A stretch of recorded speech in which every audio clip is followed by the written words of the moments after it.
A 6-year-old boy was inexplicably entangled in 2 homicides. Upon investigation, the police discovered that the horror was tied to a dreadful toy. Hey guys, welcome to the Pitaya Movie Channel. Today we got you a classic American horror movie, Child's Play 1. The story commences in a remote street of America. The police were hot on the tail of a vicious criminal gang. After an intense shootout, Officer Mike managed to shoot the gang leader, Ray, in the thigh. According to the initial plan, Ray was meant to escape in the getaway car.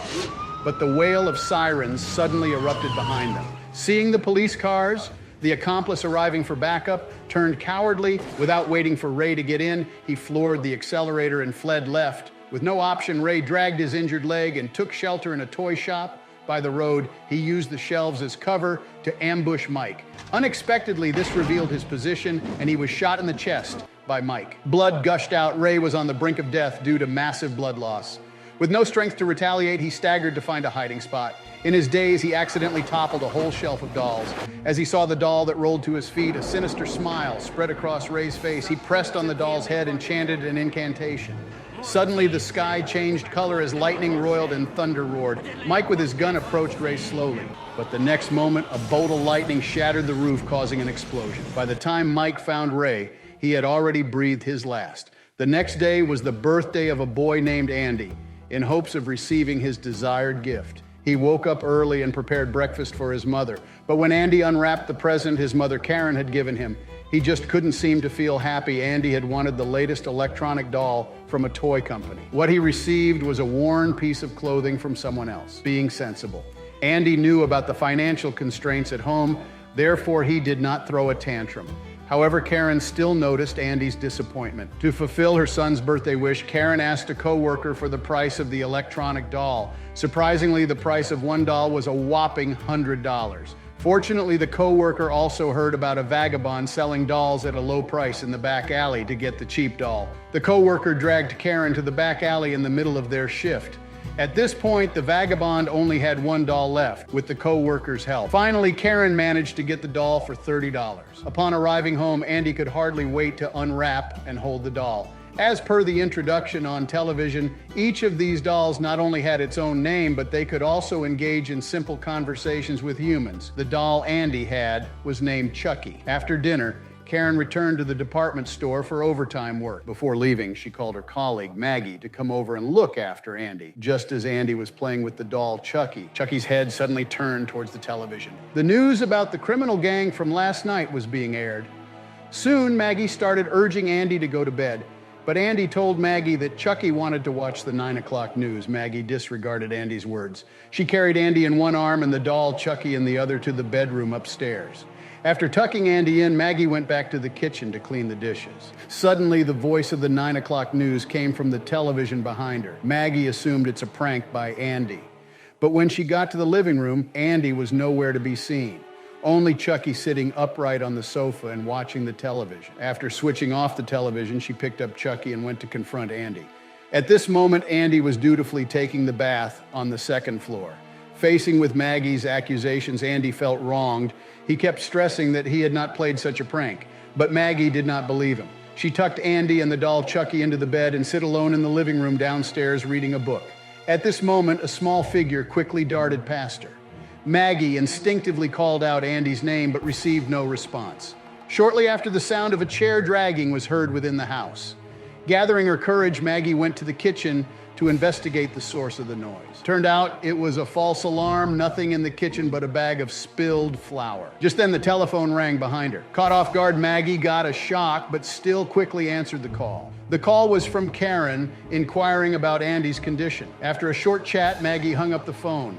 As she was cleaning the flour from the floor, a shadowy figure picked up a hammer from the ground, and while Maggie was turned away, struck her face with it. The intense pain made Maggie stagger backwards, eventually causing her to tumble out of the window. When Karen came home from work, a crowd had already gathered downstairs. Karen was momentarily panicked. She ignored the police and rushed straight home only after seeing her son safe and fine in bed. Did Karen calm down? She asked the police about the whereabouts of Maggie, but was unexpectedly informed of Maggie's death. The death of her friend hit Karen hard. But the following words from Officer Mike crushed her even more. Officer Mike pointed to the small footprints left in the flour, suspecting that Andy had killed Maggie. To collect evidence, he even compared all of Andy's shoes with the footprint. Fortunately, he didn't find a shoe that matched the footprint. At this moment, Andy suddenly rushed in with the doll, saying Chucky wanted to know about the progress of the case. Karen didn't want her son to appear in front of Officer Mike, so she urged him to go back to bed immediately. At this point, Officer Mike stopped Andy and checked the shoes he's wearing. Only after confirming that there was no flour on the soles of Andy's shoes did he let him go. Andy didn't understand why Officer Mike needed to check his shoes until he saw the flour on Chucky's shoes. Andy then understood what Officer Mike wanted to know.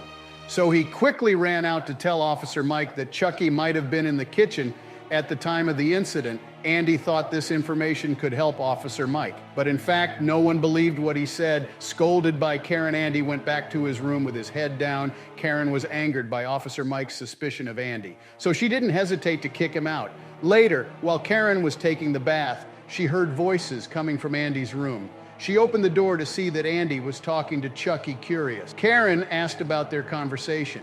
Andy told Karen that Chucky's real name was Ray, and he was sent by his father to play with him. Karen thought this was just a scenario Andy made up when he was bored. But the content of his talk became increasingly outrageous. He started by insulting the deceased Maggie. Then he said she deserved to die. Karen couldn't believe that such malicious words were coming out of Andy's mouth, so she gave him a lesson in morality. Andy insisted that it was Chucky who said those words, but this only led to more severe criticism from Karen.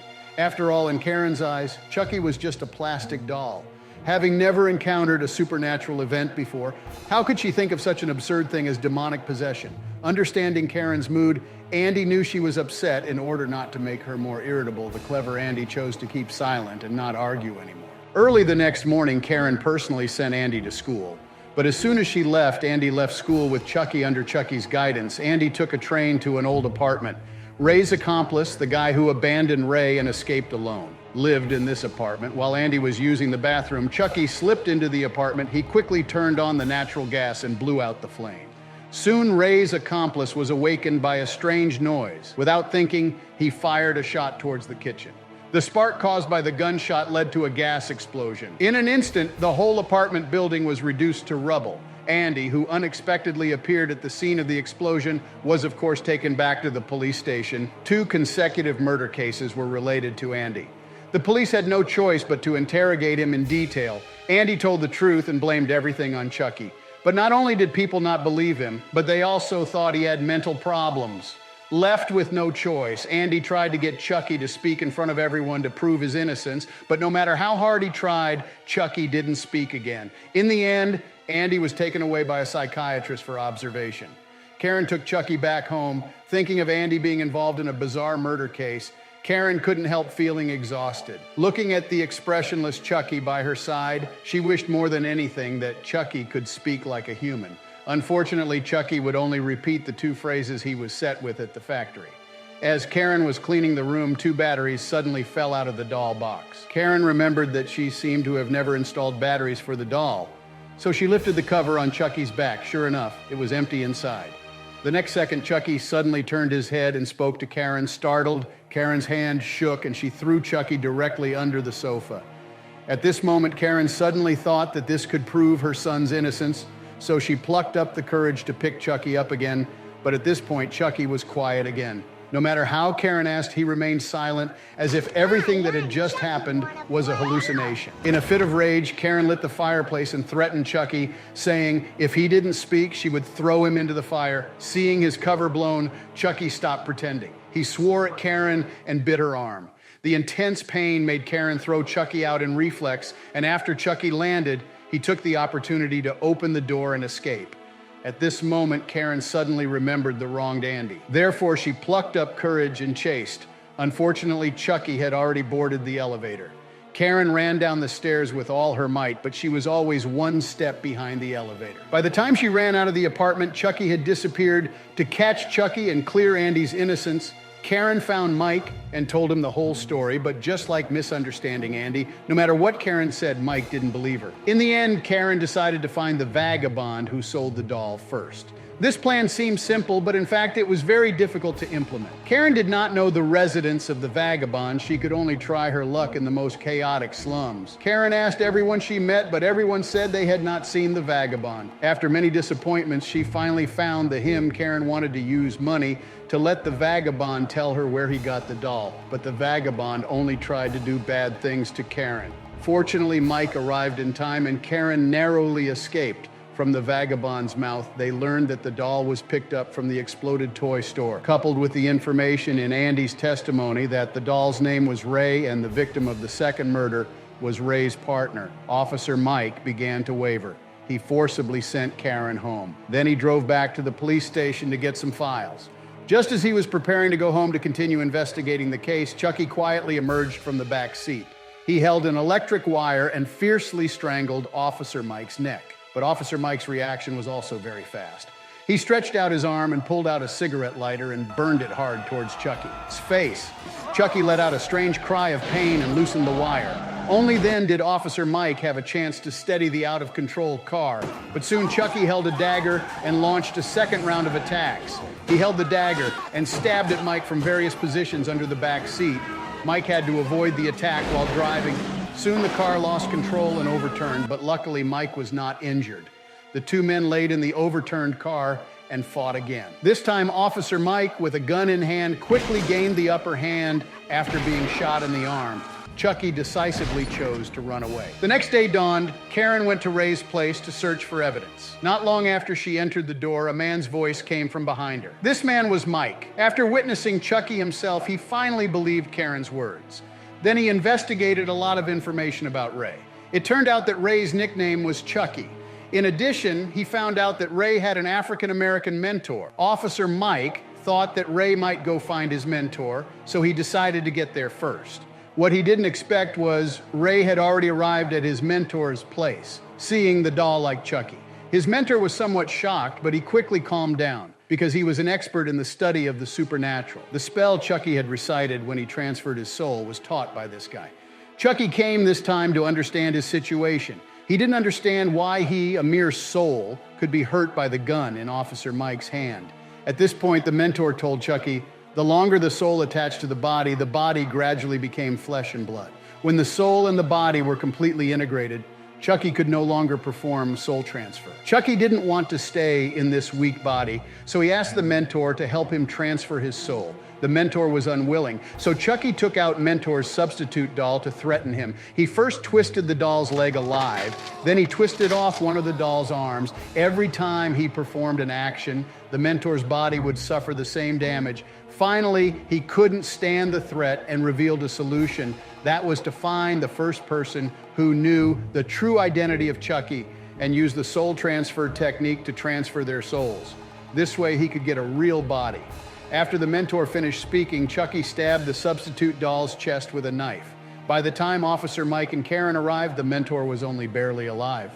He revealed Chucky's plan to Karen and instructed her to save Andy before Chucky finished reciting the spell. The only way to defeat Chucky was to attack his heart.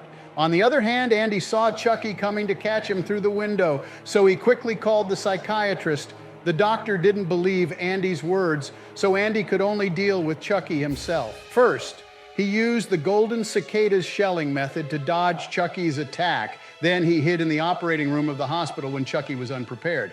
Unfortunately, he was caught by the doctor for stepping out of the ward. The doctor held the struggling Andy, trying to inject him with some sedatives. Taking advantage of the entanglement between the two, Chucky picked up a scalpel from the ground and stabbed it into the doctor's thigh. The doctor fell to the ground in pain. Chucky took the opportunity to put the electrocution ring on the doctor's head. As the electrocution strength increased, blood gushed from the doctor's mouth.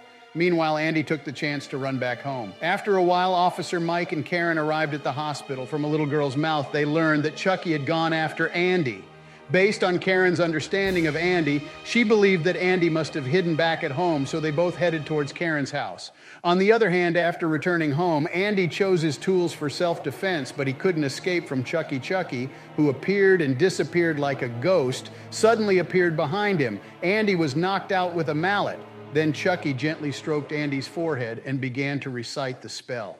At this time, the sky outside the window changed, and thunder and lightning rang out. Everything was just like the night a few days ago. Officer Mike immediately guessed that Chucky was using the soul transfer technique, so he hurriedly rushed into Andy's house. In the end, they successfully interrupted Chucky's spell at the last moment. Enraged, Chucky cut Officer Mike's leg with a knife and then disappeared into the darkness. Mike left a gun to Karen for self-defense and began searching for Chucky's trace in the house with another gun. While Officer Mike was bending down to check under the bed, Chucky swung a baseball bat and knocked him out. Just as he was preparing to deliver a fatal blow to Mike, arrived in time and shot Chucky. But when she was preparing to take advantage of the victory, the gun in her hand jammed. Chucky quickly pounced on her and knocked her to the ground. After a good struggle, Karen came out on top. Though Chucky had the strength of an adult, his downfall was his lighter weight body. Karen managed to trap him in the fireplace. Trapped Chucky struggled wildly. Seeing that Karen was about to lose control, Andy timely picked up a match from the ground, lit it, and threw it into the fireplace. The flames instantly enveloped Chucky's body. In the end, Chucky was burned into a pile of charcoal. Just as the two of them thought it was over and turned around to bandage Officer Mike's wound, Andy suddenly realized that Chucky's body was missing. He quickly ran to the bedroom to tell his mom the news, but was tripped by Chucky halfway. By now, the plastic on Chucky's face had been burned away, but he was still stubbornly alive. Chucky cornered Andy and his mom with no way out. Karen could only fight back with a gun. She first shot off Chucky's head, then broke his arms and legs. However, no matter how severe the injuries Chucky suffered, as long as his heart was not pierced, he would not die.